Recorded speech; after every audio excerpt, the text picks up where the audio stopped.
Sunny day, saplings.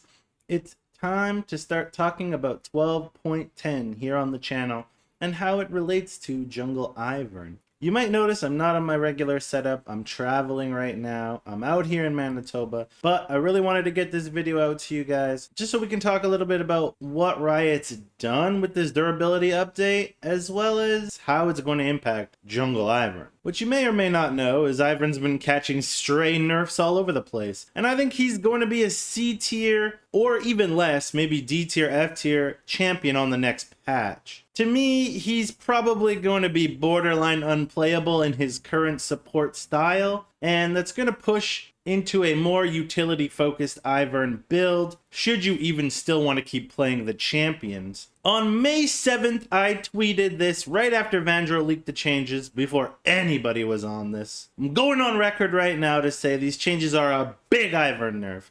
Reduce Moonstone effectiveness, reduce shielding, nerf durability stats for everyone, harder early to mid snowball on level, overtuned lethality items untouched, will still be potent early game despite all the changes, because that's when lethality items are at their best. Ivern's getting hit with one of the biggest nerfs based on value for champion and role out of all the enchanters. Lulu and Janna and Karma kind of go untouched here. They get a small nerf, obviously, with Moonstone and things like that. Lulu's getting the smallest nerfs I've ever seen, and Janna's going to be one of the best champions in the game, bar none. So let's take a look at exactly what we are talking about. We'll jump into patch notes 12.10 here. So we're going to start out, there's going to be durability base stat packages. You've probably seen this from every one of your YouTubers friends. This shouldn't be a shock to you. Base health plus 70, health growth plus 14 per level, armor growth plus 1.2 per level, magic resist growth plus 0.8 per level,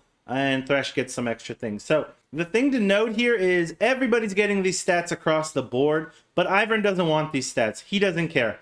Ivern's entire thing is funneling his shielding, healing power to his teammates to enable his teammates. Yes, it's going to be nice that our Garen is a little bit tankier, and when we shield him, he's going to have a little bit more armor, right? But this is also going to make it so when the enemy jungler is inevitably ahead of Ivern in levels, their health, armor, MR, resist is going to grow that much faster, aka scaling with levels. So Ivern's going to be in a worse position this patch than last patch if the enemy jungler is level 14 to Ivern's level 12, for example.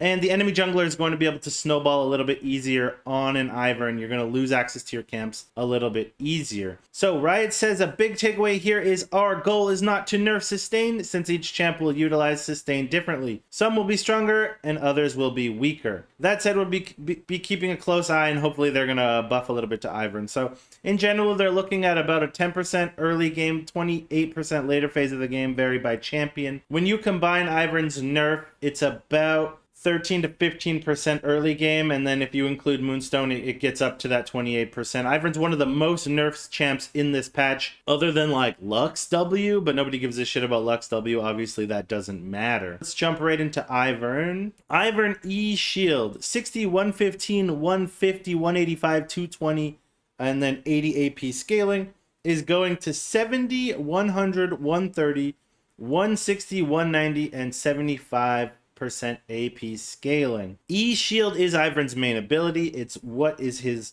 characteristic. It's Daisy and E shield, right? Those are the two things you really think about when you think about Ivern. It's the ability he maxes first. So losing 30 on his base shielding at level rank 5 is going to be very, very big. This is a giant nerf to Ivern here. And even at rank 3, you're going to be down 20 base shield, plus the scaling of maybe your first Moonstone item or a couple of components.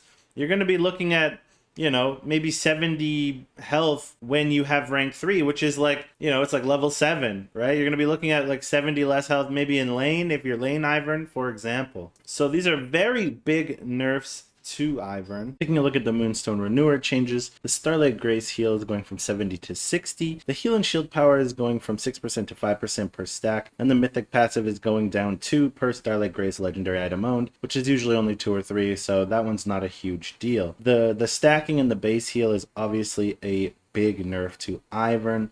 These Grievous Wounds changes are totally fine. I don't have a big problem with those. If all the Omnivamps getting nerfed anyway, that's fine. But what does this patch really tell us on our overall thoughts? I think my overall thoughts are Riot will be better served actually reducing damage in the game rather than giving durability stats. Champions that are able to abuse item passives and broken mechanics in the game are still going to be able to do that, and this doesn't change anything but make that more apparent, right? Serpent's Fang gets untouched. People that can use Duskblade are still going to use Duskblade and do really well in the early game. It's about League of Items now. It's really not about League of Champion when everybody is getting all of the same increases across the board. Riot's logic is that 20% more resistances makes 20% shielding better, but they failed to realize some of these niche picks like Ivern. Daisy doesn't get 20% tankier, Serpent's Fang didn't get nerfed 20%, and Ivern's shield in the jungle position is interacted with very different than in the support position, and it's almost always chewed through in a 2v2, 3v3, or ganking scenario. So that just adds extra downward pressure on Ivern jungle specifically compared to other support enchanters.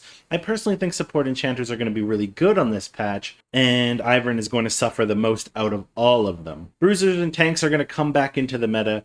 Viego, Vi, Zac, Sejuani, etc., which is going to incentivize Kindred as well, which is a tough matchup for Ivern. But tanks in general are good for Ivern. Ivern has nice matchups into Zac, into Amumu, into tanks like that. But he has hard matchups into Vi, Viego, sticky champions that he can't get off of them. And so that's going to be a negative here.